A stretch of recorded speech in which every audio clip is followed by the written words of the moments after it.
বর্তমানে আলেম শব্দটার এমন ভাবে মিসইউজ করা হচ্ছে যে আপনি চিন্তা করতে পারবেন না। আলেম শব্দের শাব্দিক অর্থ হলো জ্ঞানী।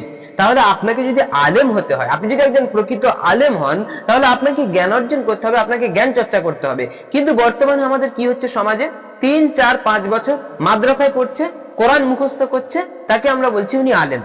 ঠিক আছে, আপনি কোরআন মুখস্থ করে এসেছেন, মসজিদের দায়িত্বপ্রাপ্ত হয়েছেন, নামাজ পড়ানোর দায়িত্ব পেয়েছেন, এটা আপনার জন্য এনাফ। বাট আপনি কিভাবে ইসলাম সম্বন্ধে মানুষকে উপকৃত করবেন? ইসলাম তো শুধুমাত্র কোরআনে সীমাবদ্ধ নয়।